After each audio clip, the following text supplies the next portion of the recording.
Querido amigo, hoje temos como alvo estudarmos todo o capítulo 7 dessa segunda carta de Paulo à igreja de Coríntios.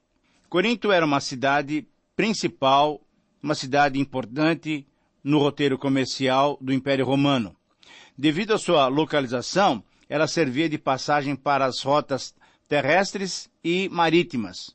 Corinto possuía duas divindades locais, Poseidon, o deus do mar, e Afrodite, a deusa do amor sexual, que refletia na fama da imoralidade sexual da cidade. O templo de Afrodite era central na adoração dessa deusa, também chamada de Vênus pelos romanos. Ele ostentava a presença de 1000 sacerdotisas cultuais ou 1000 prostitutas à disposição dos moradores da cidade e de todos os visitantes. O cenário da igreja era de convertidos vindos desse ambiente. Paulo então escreve uma dura carta aos coríntios, chamada de Carta Severa, pois ele estava sofrendo oposição na igreja por alguns falsos mestres, que questionavam o apostolado do próprio Paulo. Essa carta se perdeu, mas serviu de correção para os crentes de Corinto. Paulo então demonstrou profunda tristeza e preocupação com aquela situação. Não bastassem todos os problemas de um contexto histórico, cultural, moral, religioso conturbados, Paulo enfrentava também problemas dentro da própria igreja entre os cristãos. Mas nesse capítulo nós vemos Paulo demonstrando o seu carinho, a sua atenção para com os coríntios, mas principalmente demonstrando a sua alegria e contentamento pela recuperação da harmonia nos relacionamentos. Reinava, graças a Deus, novamente, a paz entre os próprios coríntios, que antes estavam divididos, como foi possível notarmos na primeira carta, mas também agora havia paz e harmonia no relacionamento da igreja com ele, com o apóstolo Paulo. Então Paulo sempre foi um cristão e principalmente um líder transparente. Ele sabia que tinha sido chamado por Deus, sabia da responsabilidade do ministério, mas sabia das suas condições. Na verdade, todos nós, quando olhamos para nós, devemos nos reconhecer. Paulo reconhecia que era humano e fraco, era humano e ainda lutava contra a antiga natureza. Como todos nós temos que fazer, na verdade. Então, nesse trecho da carta, além de se mostrar feliz, ele também compartilhou que por muitas vezes enfrentou problemas exteriores, mas também interiormente tinha ficado triste e em seu interior houve insegurança e até medo. Demonstrando que ele era alguém necessitado do amor dos irmãos, ele compartilhou como se sentiu reconfortado com a consolação que Deus lhe proporcionou. E isso aconteceu quando ele se encontrou com Tito e quando Tito então lhe deu as boas notícias sobre a igreja de Corinto. E ainda mais, ele definitivamente esclareceu o mal-entendido que tinha ocasionado aquela divisão, demonstrando que a melhor maneira de se acertar relacionamentos é cada parte ceder naquilo que for possível na sua posição para que a harmonia e a paz se restabeleçam. E ao invés de ver os fatos como uma derrota para o Evangelho, ele os considerou como uma grande oportunidade de aprendizado e de arrependimento. Quando cristãos maduros enfrentam problemas, mas têm a mente de Cristo, certamente aquela situação é transformada por Deus para mais amadurecimento e aperfeiçoamento de nossa imagem à imagem do Senhor Jesus Cristo. Então, diante desse contexto, extraindo lições para as nossas vidas, o título para esse texto é O Arrependimento que Produz a Alegria. Paulo concluiu o capítulo 6, você deve se lembrar, com um apelo à santidade. E naquele apelo, ele citou as grandes promessas da comunhão com Deus, dizendo que Deus anda e habita no meio dos fiéis, e por isso mesmo Deus requer santidade do seu povo. A vida de santidade é a vida que Deus requer de cada um de nós. Então, nesse capítulo 7, constatamos que Paulo mostra que Deus nos concede plena comunhão, desde que nos purifiquemos de toda impureza, tanto da carne como do espírito, e que nos aperfeiçoemos na busca pela santificação em temor a Ele mesmo. Então, nesses versos, Paulo volta a falar sobre os problemas que tinham ocorrido entre ele e os coríntios. Ele, de modo transparente, pediu aos coríntios que abrissem os seus corações, afirmando que ele sempre agia em boa fé e sinceridade. Paulo desejava sempre manter uma perfeita comunhão com seus queridos irmãos. E no decorrer da sua exposição, Paulo compartilhou como tinha sido difícil para ele querer iniciar um novo ministério em Trode sem que soubesse as notícias sobre eles, aquela tão amada igreja dos Coríntios. Você deve se lembrar também que Paulo tinha começado a comentar sobre a sua procura a Tito para receber essas notícias lá no capítulo 2, versículos 12 e 13. Ele tinha relatado que tinha chegado a Trode, tendo saído de Éfeso, e não tinha encontrado Tito. Então ele tinha ficado apreensivo e, na verdade, sem condições de ministrar ali. E foi por essa razão que ele se dirigiu à Macedônia, onde finalmente ouviu as boas notícias que o tranquilizaram. Em 2,14, ele agradeceu a Deus pela vitória, mas não explicou o motivo específico das ações de graça. Ele continuou falando sobre as bênçãos de Deus e sobre o privilégio de participar delas, e fazendo um grande parêntese, expôs sua compreensão sobre o ministério. Porém, aqui, no capítulo 7, ele encerra o parêntese e volta à questão daquele relacionamento com a igreja e da sua procura a Tito e das notícias que ele tinha recebido dos coríntios. Paulo então esclareceu novamente que quando chegou à Macedônia, ele não achou Tito, e por isso ele sentiu-se angustiado, enfrentou vários problemas com essa preocupação com a igreja e com o próprio Tito. Mas Paulo compartilhou também como Deus o confortou com a chegada desse seu amigo, de Tito, trazendo boas notícias, notícias animadoras da igreja de Corinto. Paulo comentou sobre a severidade da sua carta anterior, e como já comentamos na introdução, esta seria uma segunda carta, mas na verdade é a terceira carta. Essa segunda carta é a terceira carta, porque entre a primeira carta e essa segunda existiria então essa carta severa. Isso é bem possível de aceitarmos, e como dissemos anteriormente, é provável que nessa mesma época, Paulo teria até feito uma visita a Corinto e que, devido a alguns problemas com os irmãos na visita, durante a visita, ele teria mandado então essa terceira carta, que na verdade, cronologicamente é a segunda, chamada Carta Severa. Mas agora ele compartilhava que se alegrara por causa do arrependimento da igreja. No versículo 10, ele fez um comentário valiosíssimo sobre a natureza do arrependimento, sobre a tristeza e o arrependimento. Veja bem, a tristeza de entender que o nosso pecado fere ao próprio Deus produz o arrependimento verdadeiro que leva à salvação, que leva à restauração.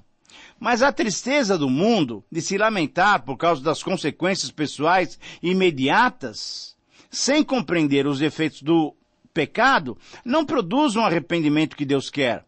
Ela pode causar, sim, tristeza, pode causar algum sentimento de remorso. Por exemplo, como Judas sentiu. Judas sentiu remorso e por isso ele devolveu o dinheiro da traição.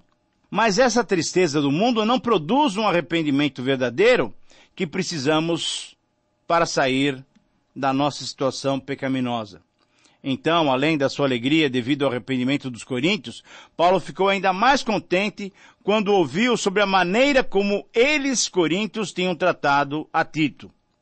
O próprio Tito ficou contente com o tratamento recebido, pois demonstrava que não havia mais problemas entre a igreja e Paulo e os seus auxiliares. Paulo então se alegrou porque Tito foi recreado por todos os coríntios, foi bem tratado pelos coríntios. Esse era o ambiente saudável que o apóstolo dos gentios queria que todas as igrejas tivessem e desenvolvessem entre si mesmas e entre elas e os apóstolos do Senhor. Paulo então começou esse capítulo com tristeza, pedindo que eles abrissem os seus corações para aceitá-lo, mas pela graça de Deus, ele encerra esse mesmo capítulo elogiando a atitude dos coríntios, dizendo que tinha plena confiança neles. Muito bem, então diante desse quadro tão bonito de comunhão cristã, o desafio que esse texto traz para todos nós pode ser expresso através dessa seguinte afirmação. Somente quando o arrependimento é verdadeiro, há motivo de alegria para Deus e para os irmãos. Eu repito, essa frase sintetiza o capítulo 7 de segunda carta de Paulo aos Coríntios. Somente quando o arrependimento é verdadeiro, há motivo de alegria para Deus e para os irmãos. Nesse texto nós vamos encontrar, então, 7 características do verdadeiro arrependimento que alegra o coração de Deus e edifica os irmãos. A primeira característica do verdadeiro arrependimento é que ele valoriza a vida de santidade. Veja no versículo 1, que nós já comentamos, mas na verdade é esse. O nosso padrão de vida, o nosso padrão moral, de fé, de prática, encontra-se na Bíblia. E a Bíblia é muito clara em dizer que Deus exige de nós o quê? Santidade. Santidade. Ele é um Deus santo e para habitar no nosso meio, Ele quer santidade. Olha, nós não podemos dar um jeitinho, nem podemos diminuir ou alterar o sentido das palavras divinamente inspiradas. Não. Não podemos nos associar aos incrédulos. É isso que o versículo 1 está dizendo. Não podemos ter comunhão com o mundo, pois jamais pode haver comunhão entre luz e trevas. Infelizmente, nós sabemos que temos cristãos que procuram interpretar a palavra de Deus de modo diferente. Muitos não querem se sujeitar à palavra de Deus. E aí, então, dão aquele jeitinho, tentando harmonizá-la com as suas condições de vida. Como embaixador, o cristão deve ser absolutamente fiel na transmissão da mensagem. E a mensagem que ele recebeu do seu Senhor é que não pode haver comunhão entre dois reinos, o reino das trevas e o reino da luz. Uma segunda característica do verdadeiro arrependimento é que ele concede um coração acolhedor. Veja os versículos 2, 3 e 4. É importante observar que alguém como o apóstolo Paulo, após exortar os coríntios, ele pede um espaço em seus corações. No afã de não poder perdê-los como irmãos e sim ganhá-los como amigo, ele pede para que os coríntios abram seus corações para recebê-lo. Foi assim que Jesus nos ensinou. Se o seu irmão pecar contra você, vá a ele sozinho e mostre-lhe o erro. Se ele ouvir, você ganhou o seu irmão. Jesus também nos ensinou que ao apresentarmos a nossa oferta no altar, devemos nos reconciliar com os irmãos para depois então apresentarmos a oferta. O cristão que experimentou o verdadeiro arrependimento acolhe no coração o arrependido. É acolhendo no coração que a Igreja de Jesus Cristo cumpre o seu papel como corpo de Cristo. É impossível ser membro do corpo não atuando como o próprio Cristo atuou. O cristão que experimentou o verdadeiro arrependimento não trata com injustiça e nem condena. Jesus disse para não julgarmos uns aos outros. Jesus sabia que a lei dava margem para condenar alguém, mas a sua interpretação do Antigo Testamento através da lei do amor não permite que um cristão condene o outro. Afinal, quem deve nos julgar é Ele. Ele é o nosso Senhor. Por fim, no versículo 4 também, nesse texto, Paulo mostrou que o cristão que experimenta o verdadeiro arrependimento se alegra com os outros, mesmo diante das tribulações. E essa capacidade de sentir o que o outro sente chama-se empatia.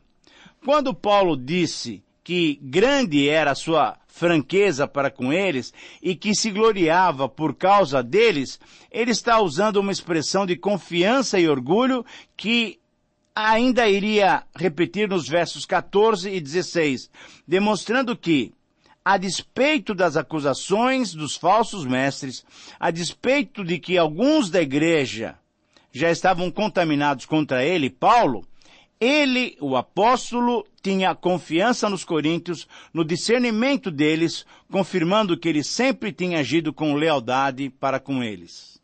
Então, a terceira característica do verdadeiro arrependimento é que esse arrependimento alegra o coração do cristão. Versículos 5, 6 e 7. É nesse ponto que o apóstolo retoma o relato das suas viagens.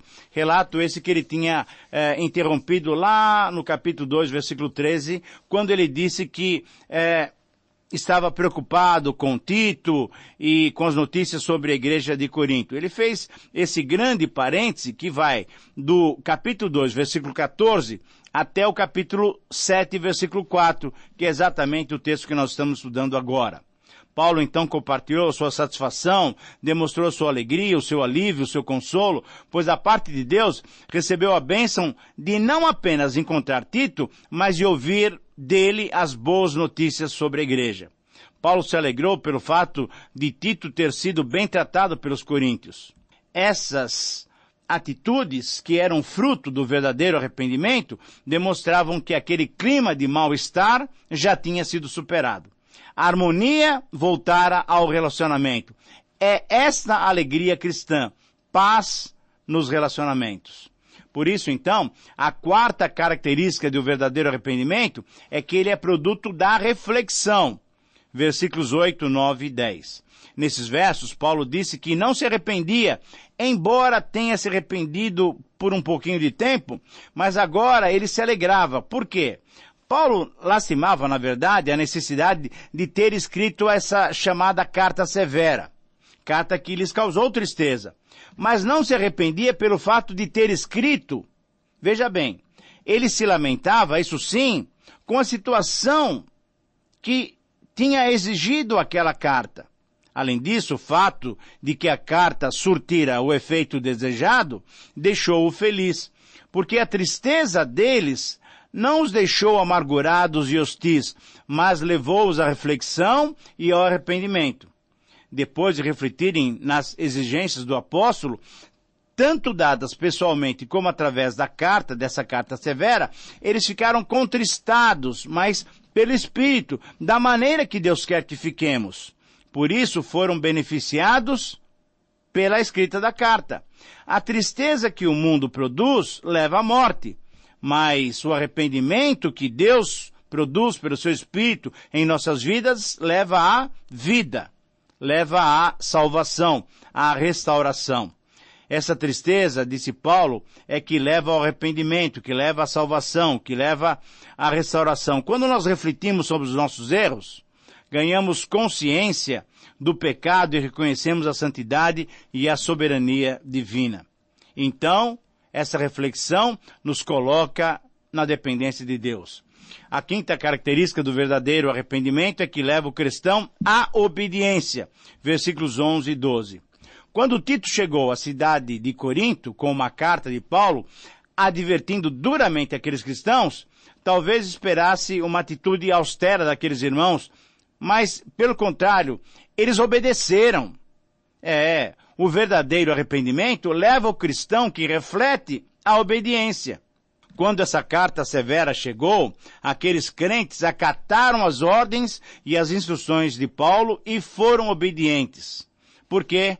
Porque assim também aconteceu conosco um dia.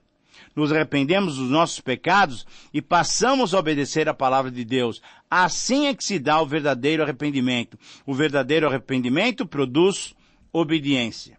O maior exemplo de obediência que temos é no próprio Senhor Jesus Cristo.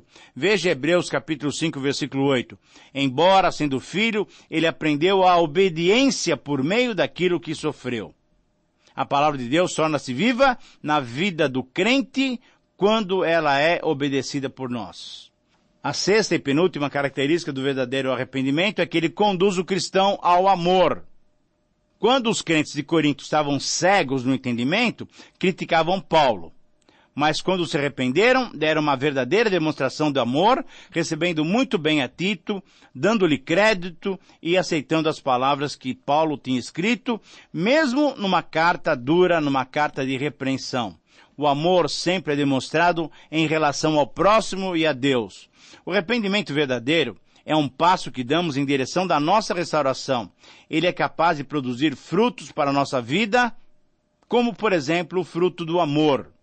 Você deve se lembrar que o amor é fruto do Espírito. Então, é o Espírito trabalhando em nós, nos levando ao arrependimento e produzindo amor. Se não houvesse arrependimento na igreja de Corinto, não haveria amor. E não teriam, então, tratado bem daquela situação como de fato fizeram.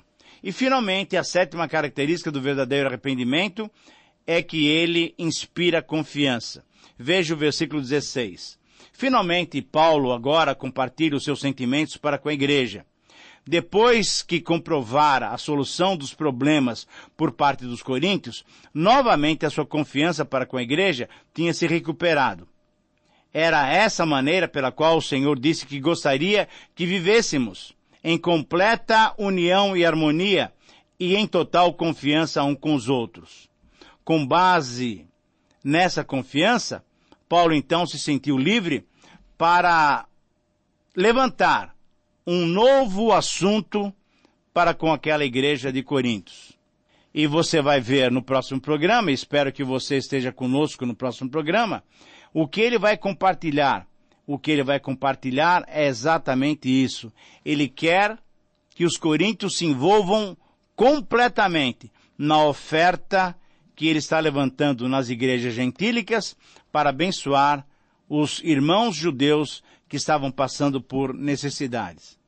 Querido amigo, perceba comigo esse conteúdo tão rico do capítulo 7. No capítulo 7, ele acerta as arestas no relacionamento.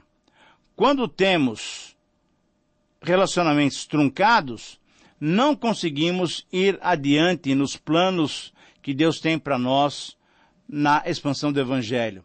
Porém, quando as coisas estão normalizadas, quando há paz nos relacionamentos, quando há harmonia nos relacionamentos, então podemos caminhar na direção daquilo que o Senhor quer que realizemos. Paulo tinha por objetivo abençoar as igrejas da Judeia que estavam passando por dificuldades financeiras e inclusive de alimentos e roupas. Ele recolheu uma grande oferta das igrejas gentílicas. Mas, se houvesse desconfiança e falta de harmonia entre Coríntios e Paulo, esses irmãos não poderiam participar dessa coleta, dessa oferta. Por isso, o arrependimento, a paz estabelecida, pôde proporcionar a Paulo, com liberdade, aquilo que ele vai pedir nos capítulos 8 e 9 de 2 Coríntios.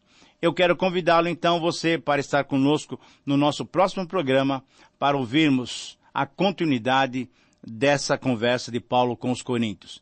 Que Deus te abençoe e um grande abraço.